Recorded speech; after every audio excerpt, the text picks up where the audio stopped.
একৰ্ডে 6 বছৰ হৈ গ'ল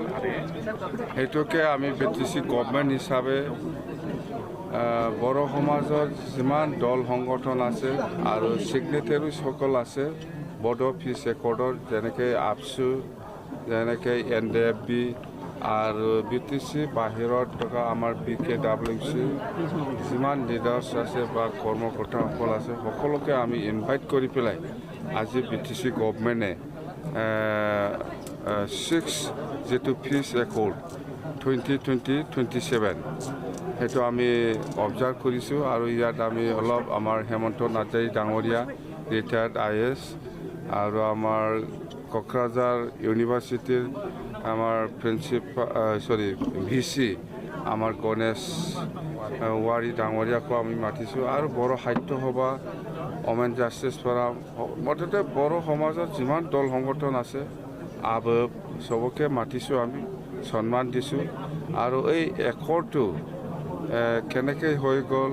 আৰু ইয়াৰ কি দফা ইমপ্লিমেণ্টেশ্যন হৈছে হোৱা নাই আৰু আমাৰ দায়িত্ব কি বড়ো সমাজ হিচাপে জাতিটো কেনেকৈ আগুৱাই লৈ যাব লাগে এইবিলাক গোটেই বিষয় লৈ আমি আলোচনা কৰিছোঁ বিশেষ কৰি যেনিবা আজি 3 টাইম একৰ্ড হৈ গ'ল আমাৰ বড়ো অৰ্গেনাইজেশ্যনৰ লগত তো 3 টাইম একৰ্ডৰ পিছত এই বিটিসি অঞ্চলৰ কিমান উন্নতি হৈছে হোৱা নাই বা উন্নতি যদি কৰিব লাগে ইয়াৰ কি ইনফ্ৰাষ্ট্ৰাকচাৰৰ প্ৰয়োজন বা কি ইনভেষ্টমেণ্টৰ প্ৰয়োজন এইবিলাক গোটেই কথা আমি আলোচনা কৰিছোঁ নিশ্চয় আমি যেহেতু আমি এতিয়া বিটিসি চৰকাৰৰ দায়িত্বত আছে সেই হিচাপে মই কৈছোঁ যে যিমান পাৰে মই NDFBৰ চুক্তিৰ যিটো দফা বা আপসুৰ লগত আপসু NDFB আৰু BKWCৰ লগত যিটো চুক্তি হৈছিল ইয়াৰ দফাবিলাক মই চাই পেলাই ইমপ্লিমেণ্ট কৰাটো যেহেতু চৰকাৰৰ দায়িত্ব সেই হিচাপে মই কৈছোঁ যে মই আসাম গভৰ্ণমেণ্টৰ লগত এপ্ৰ'চ কৰিম আপোনালোকৰ যিখিনি দফা ইমপ্লিমেণ্ট হোৱা নাই বা আৰু যদি সময় দিয়ে তেতিয়া আৰু গভৰ্ণমেণ্ট অফ ইণ্ডিয়াক আমি এপ্ৰ'চ কৰিম এইবিলাক কথা মই ৰাইজৰ ওচৰত মই সেইটো প্ৰতিশ্ৰুতি দিছে যে মই যিমান পাৰে সোনকালে এইখিনি ক্লজ বাই ক্লজ ইমপ্লিমেণ্ট কৰিবৰ কাৰণে মই দায়িত্ব ল'ম বুলি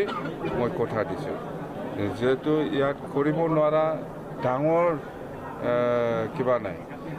দফা নাই BKWC ইলেকশ্যন হ'ব লাগে সমষ্টি বনাব লাগে আৰু BKWC যিটো এল'কেশ্যন ইয়াৰলি এল'কেশ্যন সেইটো বহুত কম এইবিলাক আলোচনা কৰিছে আৰু আমাৰ ৰঞ্জন দৈমাৰীৰ কথা কৈছে আৰু NDFBৰ ৰিহাবিলিটেশ্যনৰ কথা কৈছে আৰু একৰ্ডৰ কিছুমান এনেক্সাৰৰ বহুত ভাল কিছুমান দফা ক্লজ আছে সেইবিলাক ইমপ্লিমেণ্টেশ্যন কৰিব লাগে এইবিলাক আলোচনা হৈছে তো সেইখিনি কথা মুঠতে মই চৰকাৰৰ যিহেতু দায়িত্বত আছে মই চেষ্টা কৰি যাম। Thank you.